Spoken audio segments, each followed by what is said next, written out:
Oke, halo, selamat malam teman-teman. Seneng banget nih aku bisa ketemu sama teman-teman lagi pada malam hari ini. Oke, semoga teman-teman dalam keadaan sehat ya.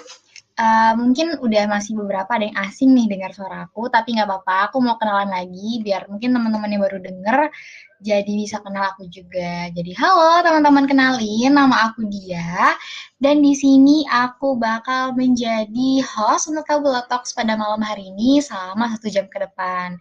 Jadi selama 1 jam ke depan teman-teman bakal aku temenin nih buat kita sama-sama diskusi, sama-sama belajar, sama-sama mengulik nih tentang topik kita pada malam hari ini. Udah pada tahu dong ya topik kita pada malam hari ini apa? Jadi, topik kita pada malam hari ini itu tentang bagaimana menjaga kesehatan mental melalui kegiatan sehari-hari. Wah, tentunya menarik banget ya teman-teman. Dan juga sangat aplikatif ya di kehidupan sehari-hari. Jadi nanti teman-teman bisa nih didengerin, disimak baik-baik. Mungkin yang mau dicatat boleh banget teman-teman. Jadi nanti dari sini teman-teman bisa nih mulai diaplikasikan, diimplementasikan di kehidupan teman-teman. Oke nih, karena kita menuju weekend di awal September ya. Semoga teman-teman tetap semangat, tetap sehat juga. Nah, aku mungkin di sini teman-teman gak sendiri dong tentunya. Nah, di sini aku bakalan ditemenin nih sama pemateri kita pada malam hari ini yang keren banget tentunya. Nah, beliau adalah Kak Vini Febriani SPSI dan beliau merupakan konselor tabula, konselor sebaya juga di Improve dan juga konsultan nih teman-teman. Kak Vini juga sebagai konsultan di Female in Action dan Kak Vini juga aktif sebagai praktisi kesehatan mental. Oke, sebelum itu aku mau sapa-sapa dulu Kak Vininya nih. Halo Kak Vini, selamat malam Kak.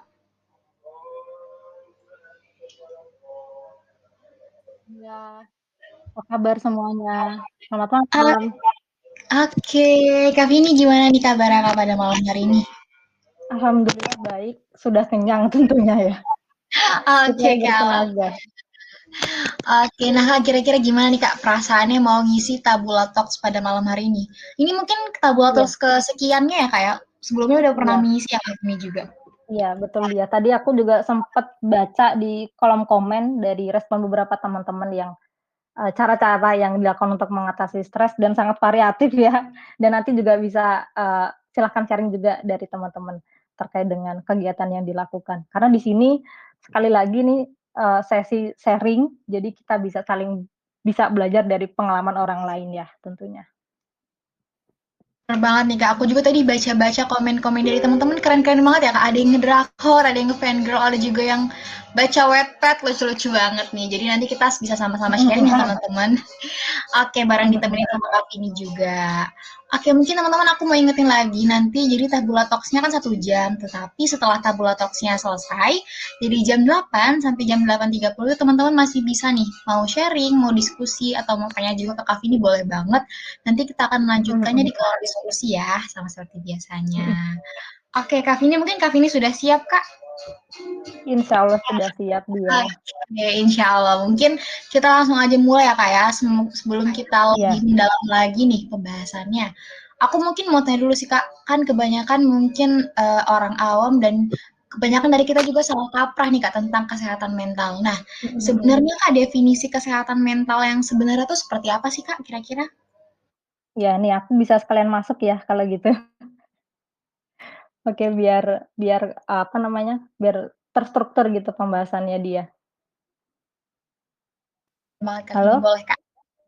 Ya, apakah suaraku delay sampai sana atau jelas? Agak jelas kok Kak, tapi kadang agak putus-putus, tapi aman Kak sejauh ini. Oke, bismillah nanti semoga sampai akhir lancar ya dia ya. Amin. Oke, dia dia nanti bila di tengah, pemaparan materi terus kemudian kurang jelas, nanti dia silahkan, interupsi aja ya, nanti langsung reminding aku aja. Kak Vini siap Kak. Mhm, baik, halo, oke. Baik, bismillahirrahmanirrahim, assalamualaikum warahmatullahi wabarakatuh. Selamat malam teman-teman semuanya, para pendengar, udah kayak radio aja ya, tapi ini lebih interaktif gitu. Oke, Aku harap teman-teman juga sudah makan malam, jadi bisa fokus untuk kita berbincang-bincang malam ini, dan semoga teman-teman dalam keadaan sehat dimanapun saat ini sedang berada. Oke, malam ini kita akan bahas, sebetulnya tadi udah sedikit di-spill sama admin Tabula di kolom komen terkait dengan cara-cara menjaga kesehatan mental melalui kehidupan ataupun kegiatan sehari-hari kita. Nah, ini juga sebetulnya ingin memperluas perspektif dari teman-teman juga, bahwa karena kan sekarang yang lagi viral gitu ya, lagi banyak dibicarakan baik di sosial media ataupun mungkin di tongkrongan, istilah healing banyak banget digunakan gitu ya. Eee, dan itu juga kemarin aku sempat search hashtag healing di TikTok, dan mungkin teman-teman juga udah tahu arahnya kemana.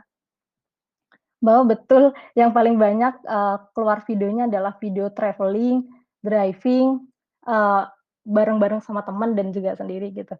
Nah, kalau yang aku tangkap sih tujuannya, untuk mungkin kemungkinan untuk mempererat hubungan sama teman, menghilangkan penat, atau menguatkan diri gitu kalau misalkan iniannya sendiri, travelling-nya sendiri. Nah, tapi di sini aku nggak akan bahas secara detail healing-nya itu tadi ya, karena pas banget nih, minggu depan psikolog kami akan membahas secara detail terkait dengan healing itu sendiri, bertepatan dengan seri Tabula Talks yang ke-100, jadi teman-teman jangan sampai kelewatan minggu depan gitu. Tetapi di sini yang pengen aku tekankan adalah, memperluas perspektif bahwa cara menjaga kesehatan mental nggak hanya itu, tapi kita bisa mulai ciptakan, dan optimalisasi kegiatan-kegiatan yang biasanya kita lakukan dalam kehidupan sehari-hari gitu. Ngomongin tentang cara menjaga kesehatan mental, tadi juga udah ditanyakan oleh dia, sebetulnya definisi kesehatan mental itu apa gitu ya. Karena di sini kita juga perlu, memiliki persepsi yang sama terkait dengan definisi kesehatan mental itu sendiri, agar kita, eee, lebih terarah tujuannya gitu ya dalam menjaga kesehatan mental itu sendiri. Mengutip dari penjelasan WHO tahun 2001, ini sebetulnya juga udah banyak ya dijelaskan di internet ataupun di beberapa penelitian bahwa, kesehatan mental didefinisikan sebagai kondisi kesejahteraan individu di mana yang pertama, dia sadar betul kemampuannya, yang kedua, eee, dia bisa mengatasi tekanan dalam hidup atau situasi stressful, yang tadi juga udah di-mention di kolom komen terkait dengan stres, bagaimana cara, meregulasi stres, memanajemen stres. Yang ketiga, dapat bekerja secara produktif dan bermanfaat, dan yang terakhir adalah, dapat berkontribusi untuk sekitar atau komunitas. Nah, 4 hal tadi teman-teman, itu menjadi sebuah rangkaian yang kemudian muaranya, pada kondisi sejahtera atau sehat mental.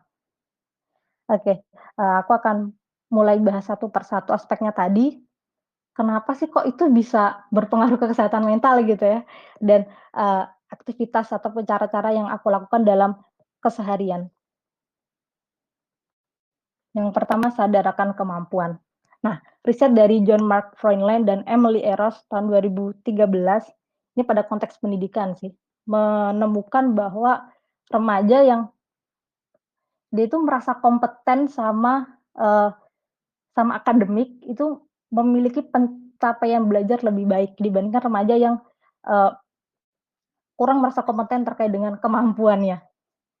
Dan, eee,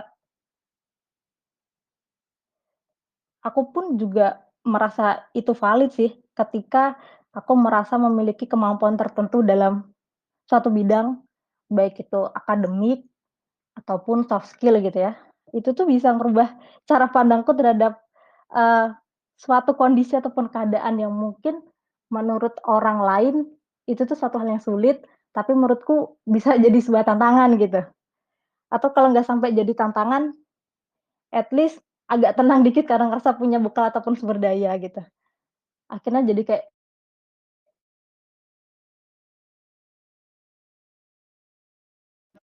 Oke, mungkin barangkali Kak teman-teman ada pernah ngalamin hal yang sama. Kenapa dia? sempat agak keputus bentar, tapi sekarang udah aman kok, Kak. Bisa dilanjut, Kak Ya, Vini. oke. Mungkin teman-teman bisa tulis di kolom komen apabila teman-teman pernah mengalami hal yang sama seperti yang aku sampaikan tadi, saat teman-teman merasa punya kemampuan terhadap satu hal dan menjadi lebih pede menghadapi situasi sulit. Oke, aku lanjutkan. Nah, kemudian pertanyaannya adalah bagaimana bisa sampai ke tahap sadar akan kemampuanku gitu ya, ini pengalaman pribadi. Yang paling penting menurutku adalah fokus dan sungguh-sungguh dulu aja dalam menjalankan pekerjaan atau suatu aktivitas. Karena dengan kita fokus tadi, aku lebih bisa, menilai dan kemudian membuat hierarki atau tingkatan mana kemampuan yang aku betul-betul unggul, mana kemampuan yang istilahnya paling bawah gitu levelnya gitu, secara praktikal maupun secara teoritis. Nah, kalau korelasinya dalam kehidupanku sehari-hari karena aku berprofesi sebagai konselor, maka biasanya ini lebih, berkaitan dengan spesialisasi masalah klien gitu. Jadi kayak habis konseling gitu ya, misalkan topik kecemasan gitu. Terus aku ngerasa, oh tadi aku bisa memberikan servis yang maksimal dan bisa membantu dengan maksimal gitu. Itu aku merasa, oh oke berarti ini kemampuan yang bisa ditaruh paling atas gitu, spesialisasi terkait dengan kecemasan tadi. Kemudian juga, eee, yang nggak kalah penting adalah feedback dari orang lain. Kenapa menurutku penting, karena kebetulan pekerjaanku berhubungan sama servis kepada orang lain, untuk kebaikan orang lain, jadi, penilaian orang lain juga tidak boleh diabaikan gitu. Oke, yang kedua, aspek mengatasi tekanan dalam hidup atau yang tadi teman-teman sudah mention di kolom komen adalah stres. Bahwa, eee, seperti teori model coping stress yang dikemukakan oleh Susan Folkman tahun 1997, di situ dijelaskan ketika seseorang itu bisa menangani situasi stressful ini bisa berbentuk situasi yang mengancam, menyakiti, atau justru sebagai sebuah tantangan, itu tuh bisa menghasilkan emosi yang positif. Nah, korelasinya dengan kehidupanku sehari-hari, bagaimana caraku untuk, mengatasi stres, yang pertama, adalah kenali dulu dan pahami sumber stresnya. Caranya gimana? Dengan menyadari hal-hal apa saja yang betul-betul mengganggu pikiranku dan kemudian, sangat berpengaruh terhadap emosi dan juga perilaku. Setelah akhirnya aku mengerti ya, yang menjadi sumber masalah ataupun beban pikiranku apa, kemudian memilih, yang namanya strategi coping. Nah, strategi coping ini ada 2, kalau mungkin teman-teman juga udah pernah baca dan mungkin kalau di sini ada yang kebetulan mahasiswa jurusan psikologi, ada 2 tuh kan ya, tipenya. Yang pertama adalah problem focus coping, saat kita, eee, punya kontrol di situ dan banyak hal-hal yang bisa kita lakukan. Atau emotion focus coping, yang mana kita nggak punya kontrol di situ dan, eee, nggak ada yang bisa kita lakukan selain bagaimana kita, eee, meregulasi emosi kita. Nah, kalau aku biasanya, aku lebih ke mix sih. Jadi, eee, aku usahakan dulu untuk melakukan banyak hal, terkait dengan sumber stres tadi, tapi kalau misalkan hasilnya nihil, oke berarti ini jadi sinyal bahwa, aku harus mulai berfokus pada regulasi emosi atau dengan cara merubah cara pandang. Nah, setelah aku sadar terkait dengan, sumber masalahku, kemudian pemilihan strategi coping, yang terakhir adalah menyadari dan memberdayakan resources yang aku miliki. Ini bisa bersifat internal ataupun eksternal.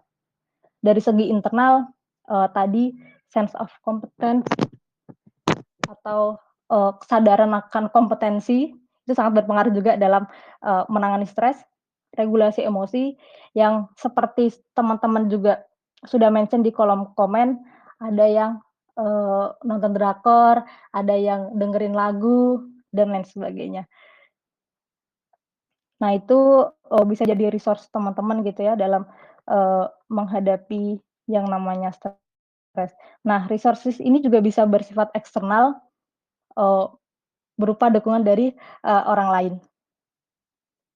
ngomongin tentang sumber daya, mungkin aku mau sharing sedikit tentang cara-cara apa sih yang bisa aku lakukan untuk, menumbuhkan sumber daya tadi gitu, agar itu tuh bisa bermanfaat dalam menangani stres.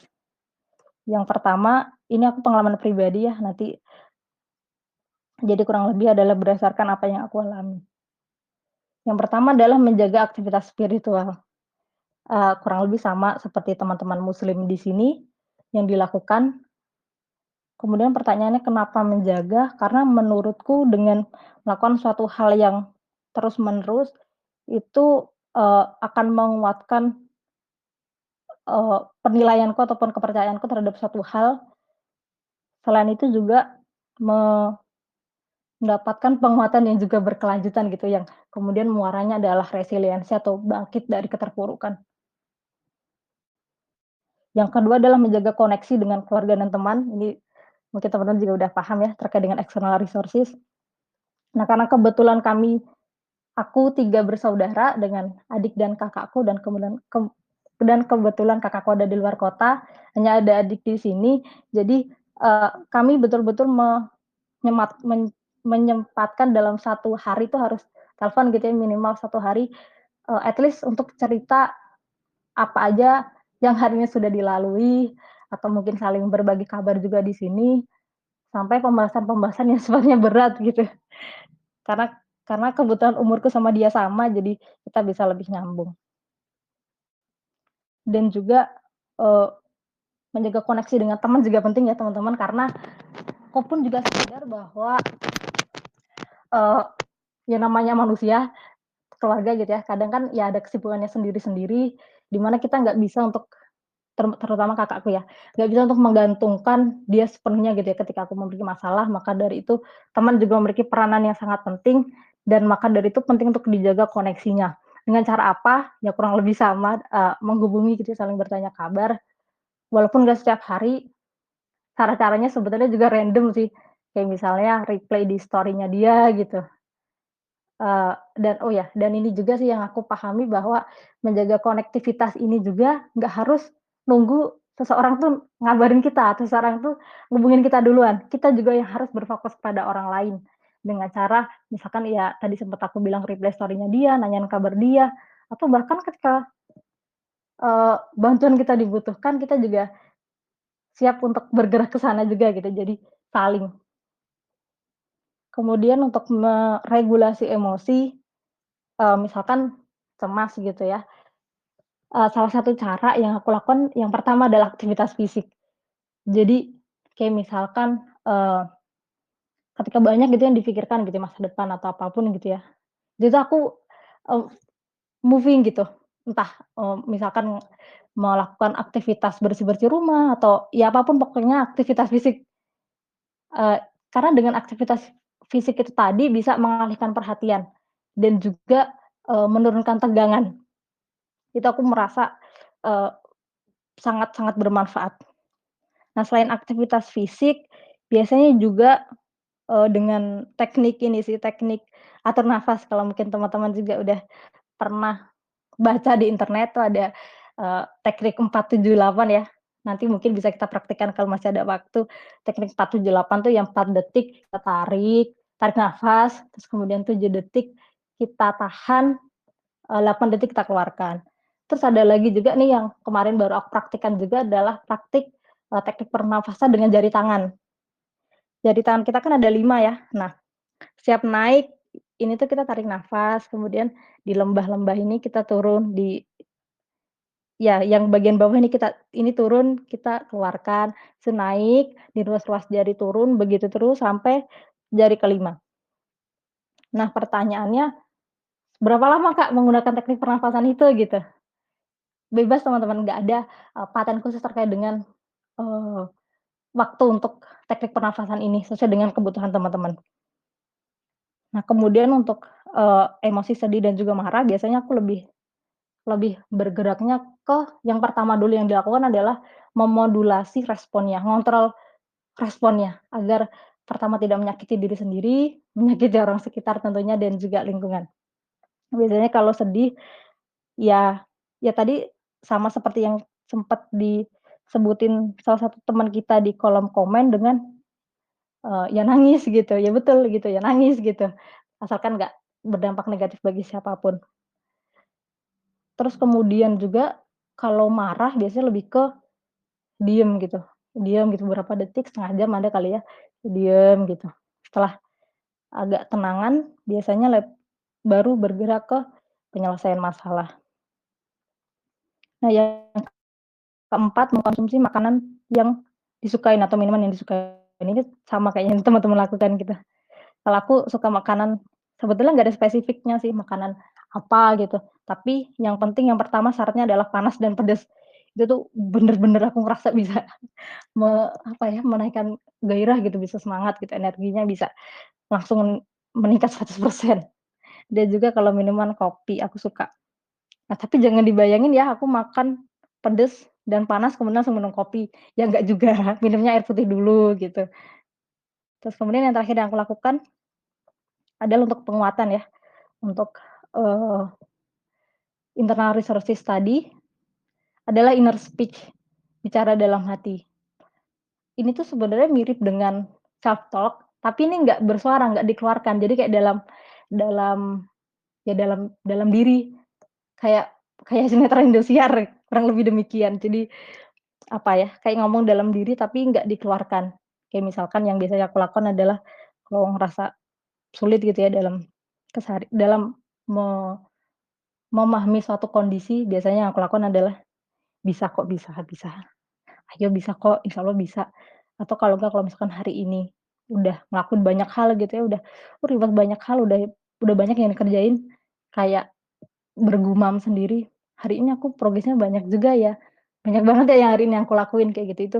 Dan itulah yang kemudian berdampak ke perasaan puas dan sangat signifikan meningkatkan penguatan juga. Dengan sadar dan memberdayakan sumber daya yang kumiliki tadi, akhirnya yang awalnya mungkin ngerasa sulit, "Duh bisa nggak ya ngelewatin ini?" Jadi, "Oke insya Allah bisa," gitu. Oke, dan yang ketiga adalah dapat bekerja secara produktif. Oke, kurang lebih sama seperti tadi, bahwa ketika kita gitu ya, akhirnya bisa menyelesaikan banyak hal hari ini dan tepat sasaran, itu tuh rasanya kayak puas banget. Buat yang lagi skripsian nih, tadi aku juga sempat baca bio di salah satu teman kita namanya Wiwin kalau nggak Winwin, bionya fokus on skripsi. Nah, ini bagi teman-teman yang salah satunya kegiatan utamanya adalah skripsi, seharian kalau depan laptop terus kemudian yang diketik tuh banyak, seneng banget kan rasanya, gitu. Nah, kalau aku cara supaya bisa produktif dan bermanfaat, hal pertama yang aku lakukan adalah mengenali betul motivasiku tuh apa.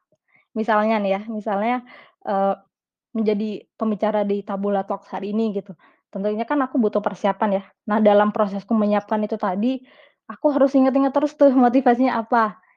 Eee, Misalnya ya, personal improvement untuk meningkatkan, bagaimana aku menilai diri secara positif dan juga, eee, bisa memberikan edukasi kepada orang lain. Nah, ngomongin tentang teori motivasi, teman-teman mungkin nanti bisa cek di internet atau nanti aku bisa juga kirim di kolom komen sih, bahwa ada teori namanya self determination dari Ryan dan Deci tahun 2017, itu bisa kita gunakan saat kita tuh nggak ngerti tujuan atau motivasi kita dalam menjalankan sesuatu itu apa, atau motivasi dalam memilih sesuatu itu apa. Nanti, bisa aku kirimkan di kolom komen. Nah, setelah mengenali motivasi, mindfulness juga penting ya untuk, kita bisa fokus betul-betul sama aktivitas yang kita kerjakan sekarang. Karena menurutku, ya sama sih teman-teman mungkin juga punya pemahaman yang sama bahwa masa lalu udah berlalu, masa depan belum terjadi, dan satu-satunya hal yang bisa kita selamatkan adalah hari ini, sekarang, jam 19.24 gitu. Teman-teman bisa bayangin ya betapa chaos-nya saat, seseorang punya masalah dengan masa lalunya belum selesai dan kemudian berdampak ke hari ini, ditambah hari ini banyak pekerjaan yang nggak maksimal, kemudian justru menimbulkan masalah, ditambah punya kekhawatiran masa depan. Bisa bayangin deh teman-teman bagaimana chaos-nya. Maka dari itu, oke, sekarang pilih mana yang bisa kita selamatkan terlebih dahulu. Ya semoga kita bisa me-manage itu dengan baik ya. Dan yang keempat, berkontribusi terhadap komunitas. Ini sepertinya lebih mengarah ke sukarelawan. Nah, karena ini terakhir, aku mau nanya ke teman-teman yang di sini, yang barangkali gabung komunitas, apa nih yang dirasakan ketika gabung komunitas?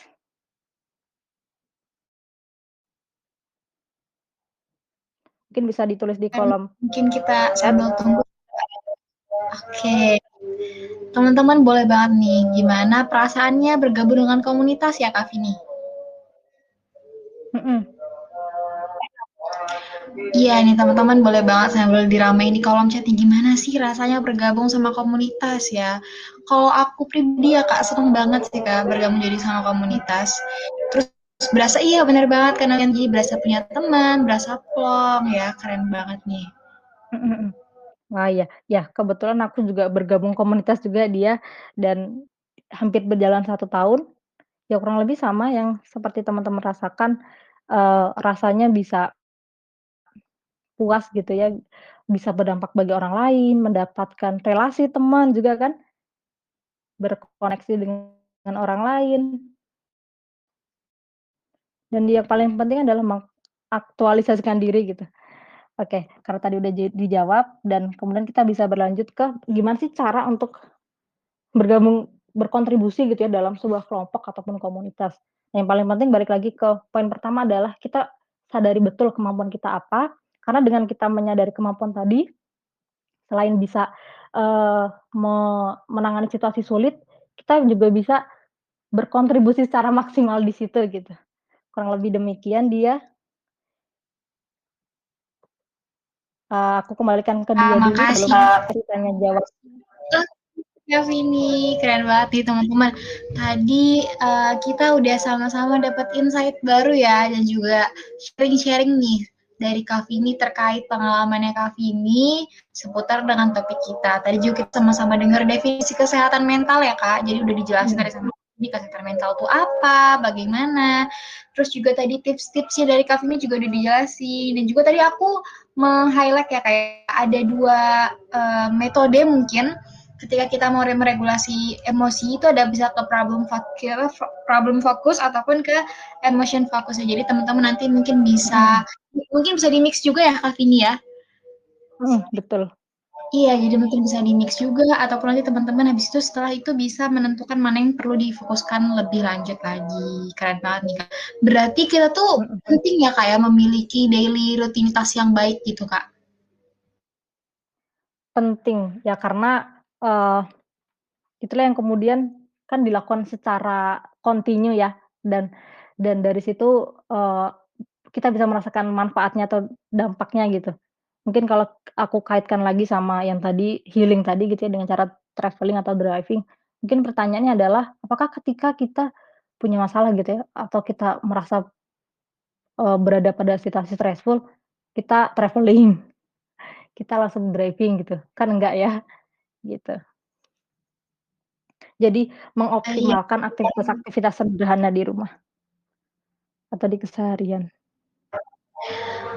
Oke, jadi gitu ya Kak, ternyata penting nih buat kita memiliki daily rutinitas yang baik ya Kak ya, karena juga Mhm yang Kak Vini udah jelasin tadi ya Kak ya, kayak terkait dengan healing, terkait juga mhm dengan mungkin stres dan sebagainya. Ternyata sepenting itu loh teman-teman mhm punya mhm mhm. keseharian yang baik gitu ya Kak.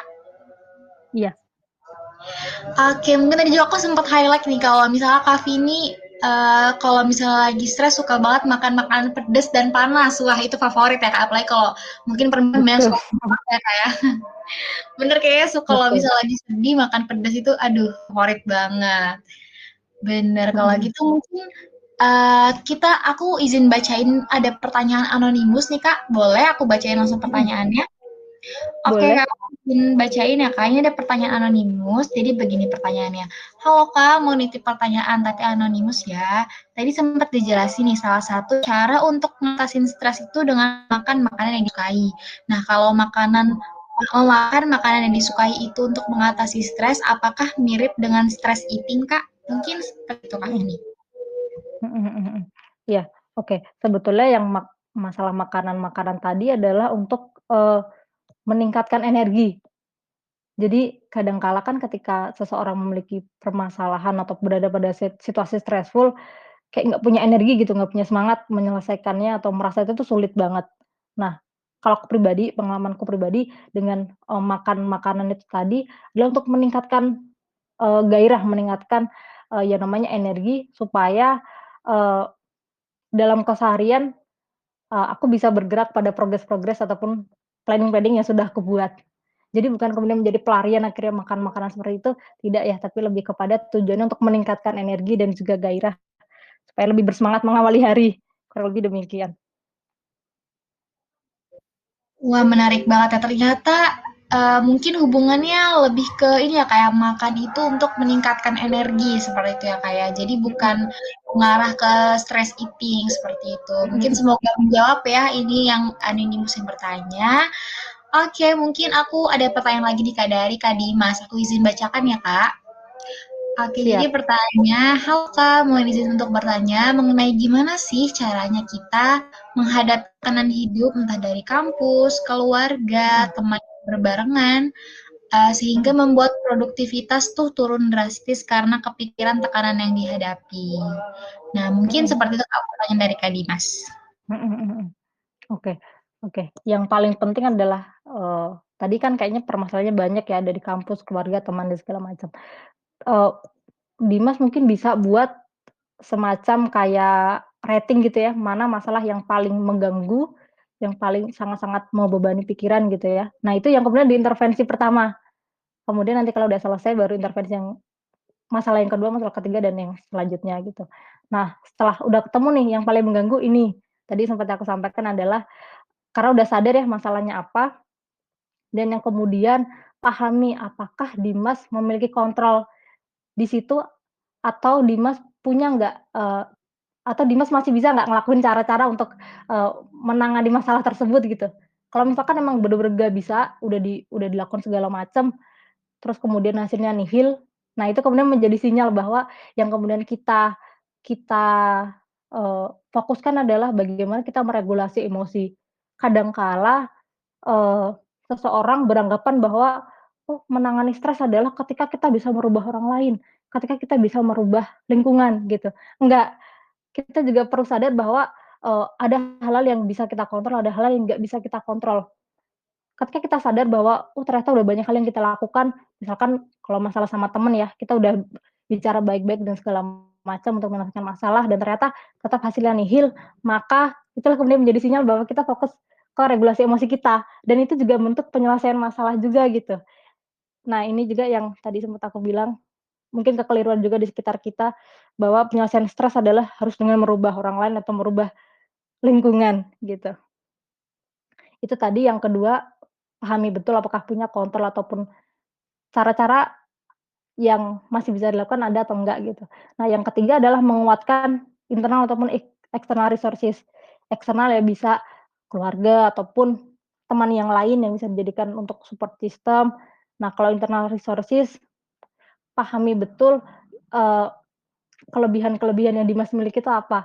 Misalkan ya kalau masalah akademik mungkin yang banyak ya berkaitan dengan, kekhawatiran terkait dengan skripsi gitu ya. Nah, internal resources yang bisa difokuskan adalah, ya meningkatkan kepercayaan diri ya, meningkatkan kemampuan. Dengan cara apa? Ya dengan cara belajar gitu. Atau di lain sisi juga lihat kelebihan Dimas yang lain, oh oke memang skripsi itu susah gitu ya, tapi aku tuh tipikal orang yang mau belajar kok, aku tuh tipikal orang yang, eee, punya punya motivasi belajar tinggi, aku mau bersusah payah. Nah gunakan kelebihan-kelebihan Dimas untuk melewati hal-hal sulit tadi, gitu.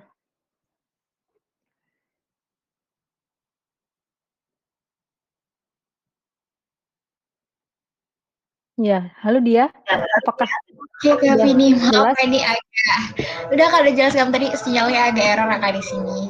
Oke, mungkin Kak Dimas gimana nih Kak, jawaban dari Kak Vini udah menjawab belum? Nah, tadi juga aku sempat ingat juga kalau misalnya Kak Vini bilang bisa fokus ke resources-nya kayak bisa ke Mhm eksternal, ke internal, ataupun Kak Dimas bisa nih mungkin bisa sama-sama bikin menyadarkan gitu ya, kayak kalau misalnya nggak semua hal bisa kita atur gitu ya, kayak. Jadi Kak Dimas bisa fokus ke regulasi emosinya Kak Dimas, seperti itu ya Kak Vini. Mhm, iya iya, saat memang kalau misalkan udah banyak yang dilakuin, ini biasanya lebih berkaitan sama sama orang lain sih ya, ketika, eee, kita ngerasa udah banyak hal yang kita lakuin untuk menyadarkan dia, tapi ternyata nggak sadar-sadar. Nah, maka ya kita perlu sadar bahwa ya orang lain tetaplah orang lain yang kita nggak bisa kontrol penuh terhadapnya, maka the one and only yang bisa kita lakukan adalah bagaimana kita meregulasi emosi, dengan cara apa? Bisa dengan cara merubah cara pandang kita. Kita lebih apa ya, menyesuaikan ekspektasi kita, agar lebih realistis juga kan tentunya gitu. Itu sih dia. Semoga bisa terjawab Banget nih Kak pertanyaannya Vini. dia. Cuma iya, amin. Semoga bisa terjawab ya Kak Dimas pertanyaannya. Dan bener banget sih Kak, tadi aku juga sempat dengar juga yang terakhir, kalau misalnya memang kadang tuh kita secara nggak sadar tuh pengennya tuh ngatur kalau orang itu biar bisa sesuai dengan kita gitu ya Kak. Kadang kita lupa kalau orang itu ya nggak bisa kita atur semuanya seperti itu ya Kak ya. Mhm. Oke, mungkin ini ada pertanyaan lagi Kak dari Kak siapa ya? Oh, dari Kak gimana nih baca nih? Viral. Oke, aku izin bacakan ya Kak ya. Jadi pertanyaannya, halo Kak, mau nanya pendapat Kakak. Jadi aku waktu SMA selalu berteman dan sering kumpul sama 10 orang gitu. Lalu pas kuliah kemarin cuma aku sendiri nih yang kuliah di luar kota. Lalu singkat cerita, kalau sekarang kumpul aku susah mau ikut nimbrung ngobrol sama mereka karena topik pembicaraannya hanya seputar tentang perkuliahan mereka. Jadi aku banyak diem aja. Lalu ada juga satu anak perempuan yang deket banget sama aku, tapi dia suka mengetes kemampuan aku gitu. Nah, kalau aku memutuskan untuk menjauh karena merasa tidak nyaman, menurut Kak Vini gimana, Kak? Nah, itu mungkin Kak Vini pertanyaannya. Oke, dengan 10 orangan ya, banyak juga ya temennya, berkumpul dalam satu satu tempat gitu. Oke, nah dalam 10 orang ini kebanyakan bicara tentang ini ya, kuliahnya mereka gitu ya, dan, eee, ini Afri ini, kuliahnya berbeda gitu ya, dia ya? Bener, Kak. Berbeda dengan teman-temannya yang 10 orang gitu, Kak.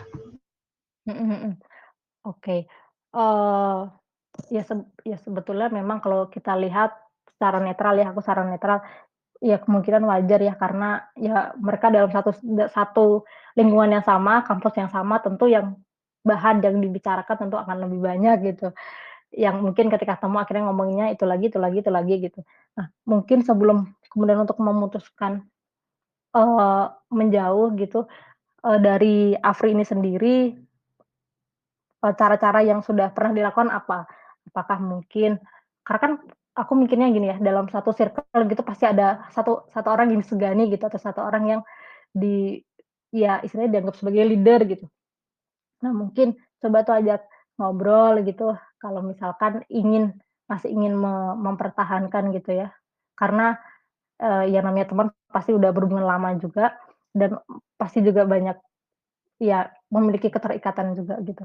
Maka mungkin upayakan dulu untuk membenahi gitu ya, aku tidak tidak mengarahkan untuk menjauh atau mungkin juga untuk mendekatkan, tapi coba dulu untuk membenahi terlebih dahulu dengan mencoba mengajak komunikasi figur yang istilahnya, disegani atau mungkin dianggap sebagai leader di kelompok tersebut gitu. Nah kemudian, eee, kalau misalkan nggak berhasil juga, aku kepikiran cara-caranya mungkin juga, langsung masuk aja gitu Afri untuk ketika ngobrol gitu langsung masuk aja untuk cerita juga kondisi, perkuliahannya Afri seperti apa atau mungkin hal lain yang bisa diceritakan agar lebih lebih apa namanya ya, lebih lebih bisa ngalir gitu.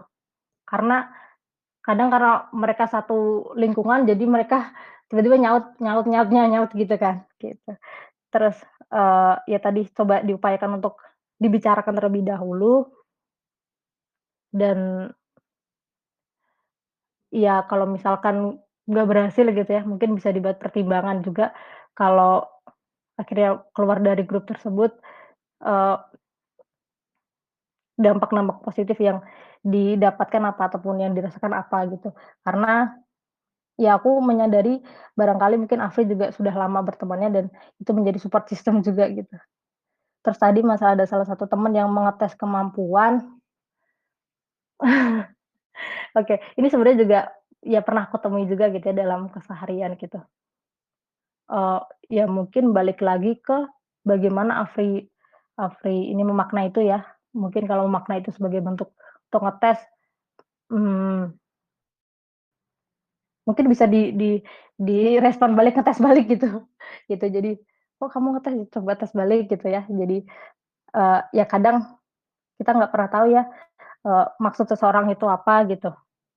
Mungkin bisa jadi candaan atau mungkin ya salah satu cara untuk mengetahui kabar teman kita gitu, kondisi sejauh apa sih teman kita udah berubah gitu, barangkali begitu, gitu. Gitu, Oke, Apri. Kak Vini. Oke, Kak, mungkin kalau misalnya bisa aku rangkum ya Kak dari jawaban Kak Vini tadi, kalau misalnya terkait dengan problem yang ditanyain Kak Afril nih, mungkin yang pertama tuh bisa dikomunikasikan dulu ya Kak ya bersama dengan teman-temannya juga. Terus mungkin setelah itu Kak Afril bisa masuk-masuk gitu ya Kak, coba-coba masuk ke obrolannya. Karena mungkin memang teman-temannya Kak Afril yang banyak banget ya temannya ini seneng banget Kak Afril punya banyak teman. Jadi karena tinggal di lingkungan yang sama, kuliah juga di lingkungan sama, makanya mereka kebanyakan topik pembicaraannya pun seputar dengan lingkungannya mereka seperti itu ya Kak ya. Dan terakhir mungkin kalau misalnya memang tadi sempat Kak Vini juga mention kalau memang keluar dari grup itu udah menjadi pilihannya Kak Afril, mungkin bisa dipertimbangkan feedback positif yang bisa Kak Afril terima gitu ya. Mengingat juga teman-teman Kak Afril ini menjadi support sistemnya Kak Afril, mungkin seperti itu ya Kak Vini. Oke Kak Afril, gimana nih? Semoga menjawab ya Kak pertanyaannya. Kalau misalnya belum menjawab atau ada yang mau didiskusikan lagi, boleh banget. Bisa langsung aja di kolom chat. Oke, aku juga mau ingetin nih ke teman-teman Tabula mungkin yang masih ingin mau bertanya, mau sharing, boleh banget langsung diketik di kolom chat atau mau raise hand boleh banget. Nanti aku bisa izinkan teman-teman untuk unmute mic-nya. Ya, oke, aku sedikit menambahkan juga ya dia ya. Oke, Kak Vini. Ya, tadi kebetulan masalahnya berhubungan dengan orang lain, terus aku juga mention masalah komunikasi. Nah, komunikasi asertif ini juga yang kemudian menjadi resources kita juga, bisa jadi resources kita juga dalam menangani masalah dengan orang lain ataupun situasi yang membuat kita stressful. Karena dengan mengembangkan kemampuan berkomunikasi itu tadi, kita bisa bergerak ke penyelesaian masalah gitu. Kita bisa membuat orang lain tuh mengerti maksud dan tujuan kita dan juga kebutuhan-kebutuhan kita gitu. Karena bayangin ketika kita punya masalah sama orang lain terus kita berharap orang lain itu paham, ya kalau dia paham gitu ya. Kalau misalkan enggak, nah itulah yang kemudian akhirnya berkepanjangan dan justru bisa berdampak negatif gitu. Gitu.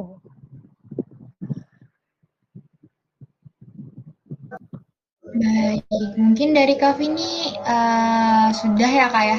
Atau gimana Kak? Soalnya tadi sempat terputus sedikit Kak. Terputusnya sampai mana ya dia ya? Tadi tuh agak di akhir-akhir gitu Kak, atau mungkin emang udah ya Kak, cuman agak jaringan aku yang agak kurang baik mungkin ya.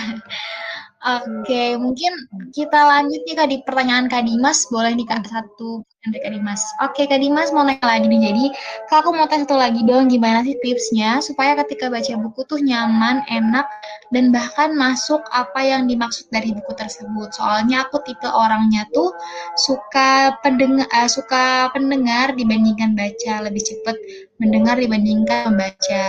Aku sering dengar podcast dan lain sebagainya dibandingkan baca buku, apalagi buku materi kuliah itu sangat sulit masuk. Nah, mohon tipsnya Kak. Oke, mungkin Kak Dimas minta tips nih Kak dari Kak Afi ini terkait dengan gimana sih Kak cara membaca buku agar kita tuh dapat mengerti gitu Kak maksud dari buku tersebut gitu. Iya, oke. Yang pertama menurutku kenali betul kebutuhan kita. Kadang kan sebagai manusia ketika kita udah kepepet nih ya sama sebuah sebuah keharusan ataupun kebutuhan, jadi kita nggak pikir panjang gitu untuk milih dan milah mana hal yang kita suka.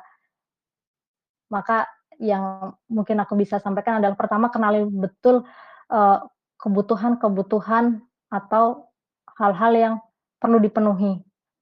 Karena kan berhubungan dengan kuliah, mostly ini ya, terkait dengan jurnal penelitian dan segala macam, dibandingkan dengan, ya mungkin podcast yang mungkin kurang scientific gitu. Maka yang paling bisa aku sampaikan, kenali dulu kebutuhan-kebutuhan apa yang, eee, Dimas perlu dapat nih dari buku tersebut, atau soal-soal atau materi-materi kuliah yang perlu untuk Dimas pahamin tuh, eee, seberapa tingkat kesulitannya gitu. Yang mungkin mau nggak mau maksa Dimas untuk baca buku dibandingkan dengan baca podcast. Itu sih, kenali betul, eee, kebutuhan-kebutuhan yang mendesak, yang perlu untuk dipenuhi dan hanya bisa dipenuhi dengan baca buku. Itu yang pertama, dan yang kedua adalah, mindfulness atau betul-betul fokus dengan yang kita baca, kita pegang saat ini, betul-betul fokus. Ya, cara untuk fokus tiap orang beda-beda ya. Ada yang betul-betul dipaksa atau akhirnya bisa fokus, ada yang misalkan, menjauhkan dari handphone atau, menyendiri agar lebih bisa fokus dan tidak terganggu dari segi pendengaran ataupun visual gitu. Nah, mungkin sedikit cerita juga, aku tuh tipikal orang yang, sebetulnya juga gampang terganggu secara visual. Jadi kalau misalkan di perpus dulu pas di kampus gitu ya, di perpus itu aku tuh nggak bisa ngerjain di keramaian, itu pasti seliweran tuh sangat-sangat udah mengganggu. Maka dari itu aku lebih bisa mengerjakan, di rumah ataupun di kosan gitu. Itu tadi yang kedua mindfulness, yang pertama kenali betul, eee kebutuhan-kebutuhan yang hanya terjawab melalui baca di buku kuliah dibandingkan di podcast, gitu. Semoga terjawab ya, Dimas, ya. Baik, oke. Semoga oke, terima kasih Kak jawabannya. Sama-sama Kak Dimas, semoga menjawab ya. Terima kasih Kak ini udah menjawab pertanyaan Kak Dimas nih. Mungkin teman-teman ada yang mau bertanya lagi nggak? Atau ada yang mau sharing nih terkait dengan kegiatan sehari-harinya nih kalau misalnya lagi stres atau gimana sih cara menjaga kesehatan mentalnya melalui kegiatan sehari-harinya. Ada nggak nih teman-teman? Oke, mungkin kita sambil nunggu teman-teman ya Kak. Aku juga mau tanya sih Kak ke Kak Vini nih Kak. Kak, aku kan sekarang aku lagi berkuliah juga Kak. Kebetulan aku juga ngambil psikologi dan aku tuh kadang suka tanya nih Kak sama teman-teman aku, gimana sih kalau kalian stres tuh kalian ngapain gitu ya Kak? Dan kebanyakan mostly teman aku yang sampai saat ini aku temukan menjawabnya dengan tidur ya Kak, dengan tidur ataupun biasanya ya kebanyakan tidur sih Kak. Nah kira-kira sebenarnya tidur itu memang menjadi daily yang baik untuk menjaga kesehatan mental kah? Atau memang tidur itu cuma pengalih gitu ya Kak? Karena setelah bangun kan biasanya kita masih uh, merasakan nggak tenang gitu ya kayak ya karena masalahnya belum selesai gitu Kak. Mungkin dari Kak Vini gimana Kak kira-kira? Iya, ya. Kalau aku memaknai bahwa tidur ini ya bisa positif, bisa negatif gitu ya. Kalau misalkan setelah kita melakukan banyak hal gitu, terus kemudian malam tidur tepat waktu, itu kemudian bisa dikatakan tidur, memberikan dampak positif berupa kita menjadi paginya kita akhirnya bisa berenergi, nggak ngantuk, nggak uring-uringan gitu, dan itu sangat berpengaruh untuk menjaga kesehatan mental.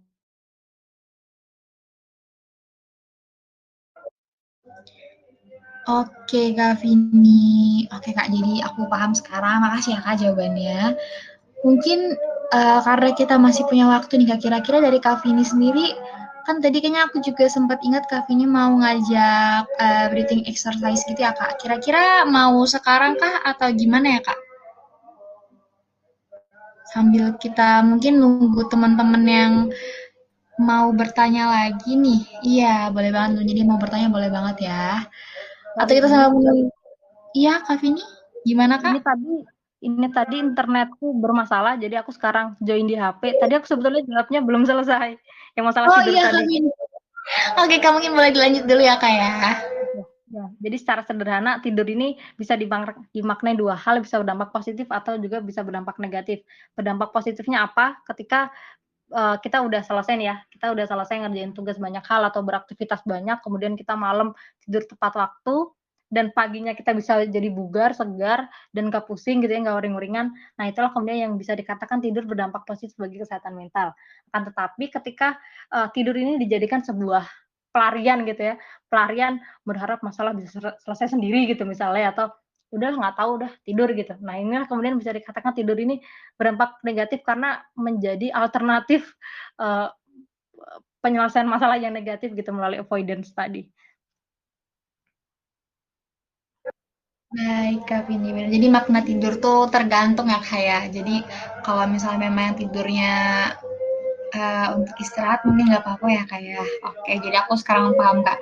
Soalnya kadang suka bingung gitu, Kak, kalau misalnya aku juga terutama salah satu orang yang suka tidur lagi stres, jadi aku kadang tuh bingung sebenarnya tidur aku itu berfungsi untuk aku istirahat atau aku sebenarnya pelarian gitu ya, Kak, ya. Oke, Kak Vindi, terima kasih banget atas jawabannya. Oke, mungkin ini kita masih menunggu ada kakak yang lagi ngetik juga di kolom diskusi. Nggak apa-apa, teman-teman dilanjut dulu aja ngetiknya. Kalau misalnya pun nanti tabula talksnya selesai, nggak apa-apa teman-teman nanti dari jam 20 sampai 20.30 jam 20.00 sampai 20.30 teman-teman masih boleh sharing, masih boleh diskusi bareng Kak Vini. Nanti Kak Vini bakal jawab kok lewat diskusi ya teman-teman. Oke, mungkin Kak Vini kita sambil nunggu teman-teman yang mau bertanya lagi. Mungkin tadi aku juga sempat mention Kak Vini katanya mau coba latihan pernafasan seperti itu ya Kak? Oke, bisa. Ini, yang lebih sederhana pakai pakai yang teknik jari aja kali ya. Jadi tinggal naik, turun, naik, turun, naik, turun gitu. Karena waktunya juga sudah mepet.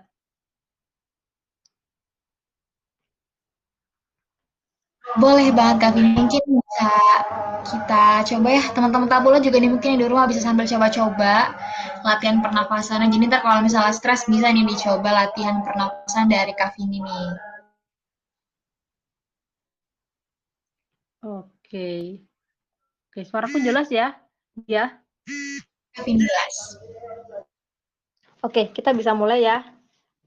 Oke, pertama-tama teman-teman hadapkan, kelima jari teman-teman di ya di depan muka gitu ya, atau di depan gitu. Terus kemudian kita bisa mulai bersama-sama. Oke, aku mulai ya.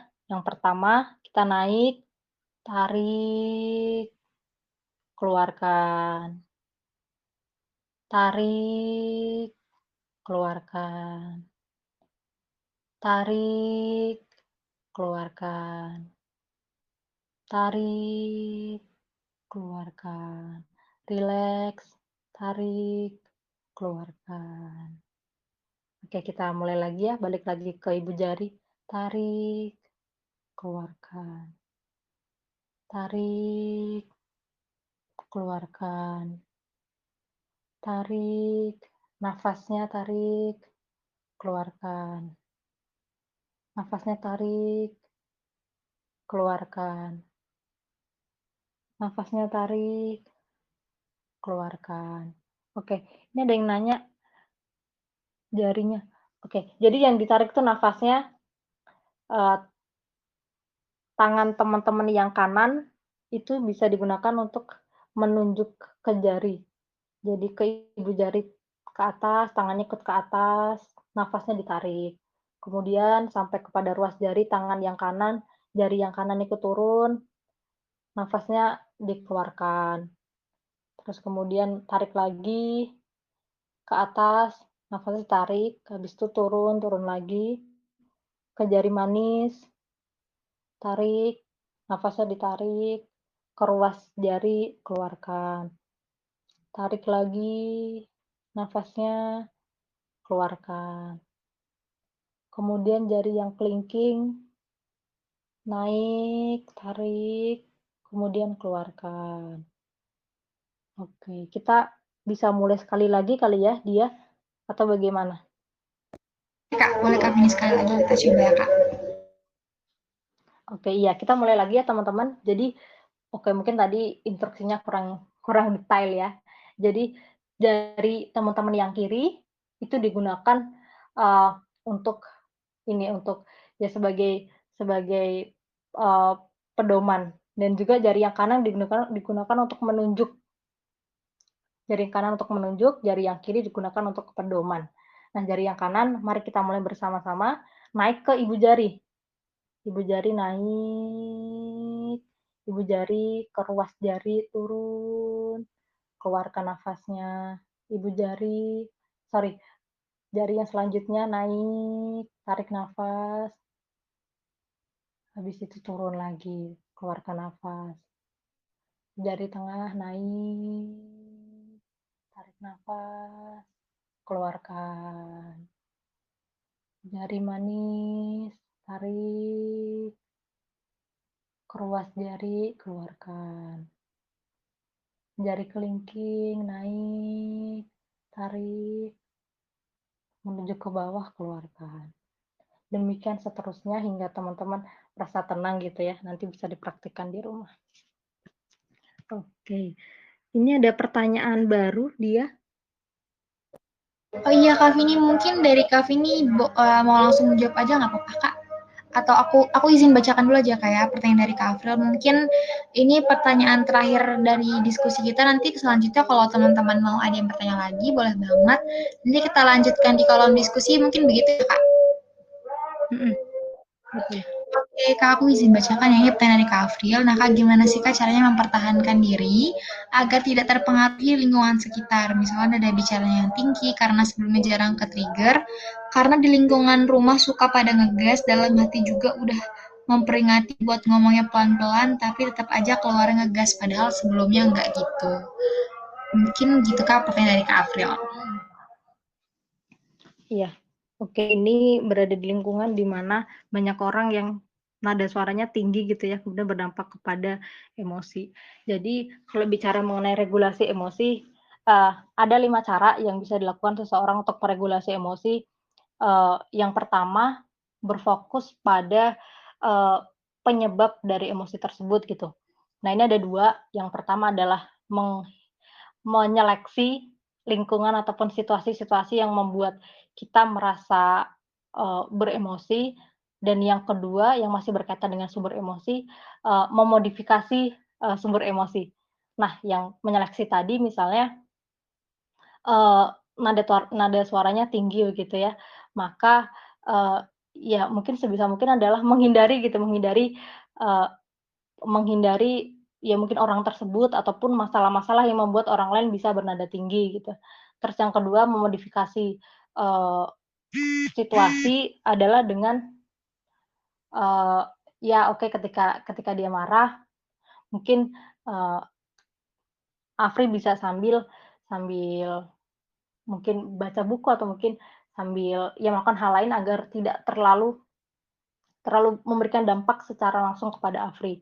Nah, yang ketiga adalah, eee, merubah pemikiran ataupun kognitif, yaitu dengan cara memahami bahwa ya bisa jadi memang itu karakteristiknya gitu ya, jadi memang sulit untuk dirubah dan barangkali juga itu tidak selalu, berhubungan sama emosi marah gitu, barangkali lawan bicara, kebiasaan berbicaranya seperti itu, dan mungkin kalau aku kaitkan dengan, tipikal cara bicara seseorang, kebetulan aku juga punya temen di Palembang, nada bicaranya tuh tinggi gitu, mungkin kalau, pas ke kosan gitu ya teriak-teriak manggil nama tuh betul-betul satu gang mungkin kedengeran saking, suaranya tuh tinggi gitu, tapi bukan berarti marah karena memang tipikalnya seperti itu.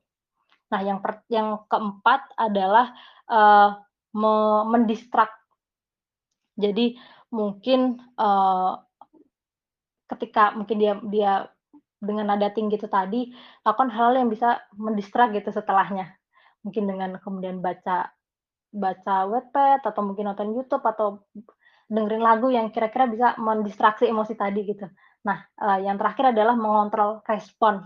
Jadi gimana caranya agar, Afri tidak mungkin marah balik atau Afri kemudian tidak kemudian ikut marah juga, yang akhirnya berdampak negatif ke diri Afri sendiri gitu. Misalkan mungkin dengan cara, eee, kalau, yang biasa aku lakukan adalah dengan pertama diem dulu, diem, untuk ngasih jeda, mungkin bisa juga berhitung berhitung juga bisa, terus tarik nafas tadi dengan teknik bernafas juga bisa, atau mungkin kalau dalam dalam Islam ya, kalau ini dalam Islam juga diajarkan untuk, berwudu gitu, untuk kemudian meredam rasa marah tadi agar tidak tidak berdampak lebih jauh memberikan dampak negatif ke diri sendiri, ke orang lain yang bicara tadi, dan juga ke lingkungan. Oke begitu, apakah menjawab? Baik, semoga menjawab ya Kak Afril. Nanti kalau semisal ada yang mau didiskusikan lebih lanjut lagi, boleh banget.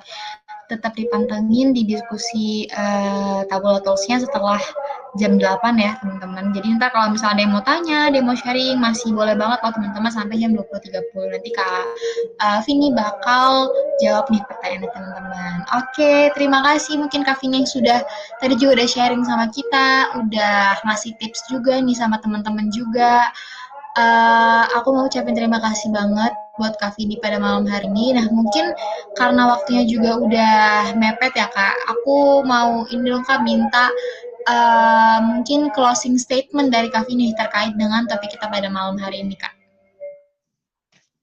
Oke, closing statement-nya adalah yang pertama, optimalkan dan juga ciptakan hal-hal sederhana, hal yang seringkali kita abaikan ya di rumah terkait dengan regulasi emosi yang ternyata bisa kita lakukan di rumah dengan misalkan tadi teknik pernafasan misalnya juga ya. Terus kemudian juga tadi aku lihat teman-teman misalkan dengan eee, nulis, kemudian juga baca Wattpad itu juga bisa dilakukan bila mana itu bisa membuat lebih baik gitu. Jadi memang tidak hanya berfokus pada satu hal saja dan mungkin juga pesan juga buat teman-teman yang hari ini hadir, apa yang aku sampaikan, apa yang kita bicarakan dan diskusikan kali ini mungkin juga bisa di-share ke orang lain agar kita bisa bersama-sama menciptakan masyarakat yang peduli sehat mental gitu. Oke, closing statement yang bagus banget ini dari Kak Vini untuk menutup Tabula Talks kita pada malam hari ini. Terima kasih juga aku mau ucapin ke teman-teman Tabula yang udah antusiasme banget yang bertanya, ngikutin Tabula Talks-nya hingga berakhir. Nah, oke, mungkin makasih juga buat Kak Vini ya Kak, buat closing statement dan juga pembahasan yang menarik dan aplikatif banget nih tentunya. Mungkin teman-teman sebelum kita mengakhiri sesi Tabula Talks pada malam hari ini, aku ada beberapa pengumuman nih buat teman-teman. Jadi buat teman-teman Tabula yang mungkin mau coba ke konselor profesional tapi bingung nih di mana nih mau coba konselingnya. Tenang aja teman-teman. Jadi Tabula itu punya layanan konseling profesional. Jadi ntar teman-teman bakal bisa konseling ke konselor profesional Tabula. Nanti terkait dengan pengumumannya aku akan share di kolom komen lebih lanjut ya teman-teman. Dan juga di sini ada dalam rangka memperingati pencapaian acara yang ke-100, jadi Tabula Talks yang ke-100. Jadi Tabula Talks itu akan mengadakan kegiatan dan memberi hadiah menarik nih buat teman-teman. Nah, gimana sih caranya untuk bisa dapetin hadiah dan mengikuti kegiatannya? Nah, gampang banget teman-teman nanti bisa hadir di Tabula Talks yang ke-100. Jadi Jumat besok teman-teman, jadi dicatat ya. Mungkin teman-teman yang mau ikut nanti bisa di hari Jumat besok tanggal 9 September dari jam 7 sampai 20.30 teman-teman bisa ikutin Tabula Talks-nya yang ke-100 bakal ada hal yang menarik tentunya di dalamnya situ ya teman-teman. Dan aku juga mau infoin terkait dengan giveaway-nya Tabula. Jadi dua pemenang itu akan mendapatkan free sesi konseling selama 45 menit. Nah, gimana sih caranya? Caranya gampang banget teman-teman. Jadi teman-teman bisa follow akun @tabula.id di Instagram. Kemudian teman-teman bisa post di Insta Story-nya manfaat yang didapat selama mengikuti Tabula Talks dan juga tag akun Tabula dan 3 teman kamu yang kamu rasakan akan mendapatkan manfaat di Tabula Talks. Nah, jadi pengumuman menang akan diumumkan oleh admin Tabula melalui direct message di Instagram. Dan nanti juga aku bakal share terkait dengan link sertif yang teman-teman bisa isi ya di kolom komentar, di kolom diskusi. Dan juga teman-teman aku mau share juga ada workshop dan buat teman-teman nanti get to know solution accused briefing counseling. Nah, jadi buat membantu teman-teman psikolog dan praktisi konseling untuk mengenal pengaplikasian SFBC. Jadi ntar aku bakal share semua pengumuman yang aku sampaikan tadi di kolom diskusi. Jadi teman-teman bisa sambil dilihat-lihat lagi ya di kolom diskusinya. Oke teman-teman, mungkin itu aja dari aku. Aku juga mau ucapin minta maaf banget ke teman-teman kalau ada salah kata dan penyampaian selama menjadi host untuk Tabula Talks pada malam hari ini. Semoga teman-teman ilmu yang kita dapatkan hari ini bisa bermanfaat ya untuk diri kita, untuk kesehatan mental kita juga. Semoga teman-teman bisa sehat jasmani dan juga rohani tentunya. Terima kasih teman-teman atas antusiasmenya.